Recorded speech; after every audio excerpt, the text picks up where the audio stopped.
and everything's enabled again. And so this is just really quick basic programming. You can go to the manual, you can make circles, you can make lots of things. Another one that is useful,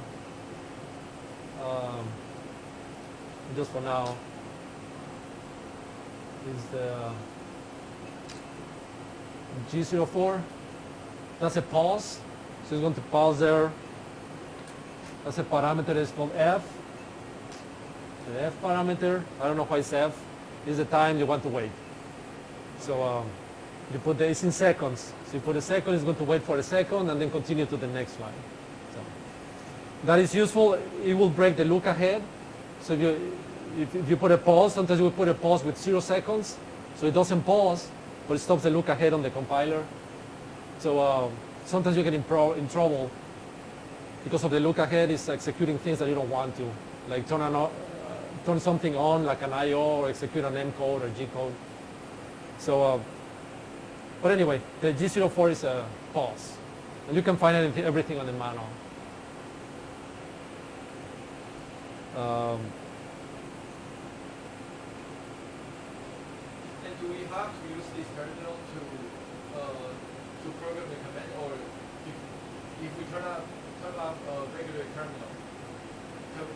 No, let's save this program and show you. So I'm going to save it in documents.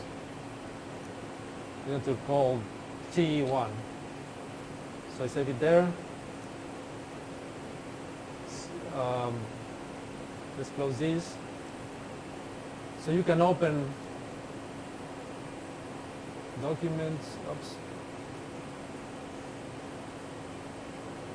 So the program you can open with any editor, you can change it, you can modify it.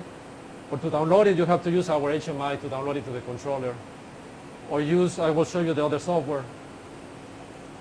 So our editor is very basic. If you like an editor that you like, that you know the features for copying and pasting and all that, you can use the other editor and then just download from our software. Okay, then here you see this is called Motion Tools. That application is made by Polaris. That's our controller.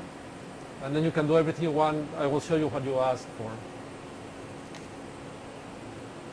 So when it opens, it asks you to connect to the controller. You connect, and it opens the controller information. Here is just telling you, the first tab is just the status and information, shows you what you have, all the axes that you have. If you select an axis, it tells you the configuration of that drive. Then there's the operator window that is similar to our HMI. You can jog here, you can home, you can face, you can see the status, you can enable, disable, you can run a program from here. So everything that is downloaded already on the controller, you can see it here, you can select it and run it. Okay, our HMI always downloads to this temp.gc. It doesn't matter the name that you save it, it doesn't matter anything. It's always downloaded as temp.gc.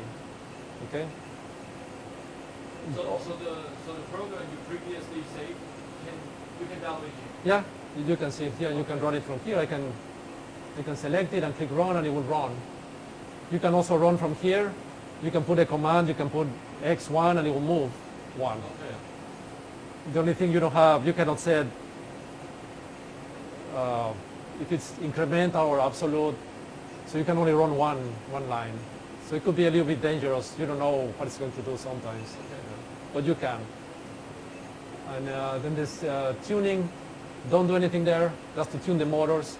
If you change the tuning, nothing works. So, but just so you know that it's there. And if you're curious, you can open here and see the tuning variables. You can see all that, but just don't change anything. This is the digital I/O. This is what you were asking. So you can see here, for example, the I/O. You can see the status of the motors. You can set here if it's in the positive limit, the negative limit, if it's in e-stop. You can see by motors. You can add more things. So I will show you how. Can we output this variable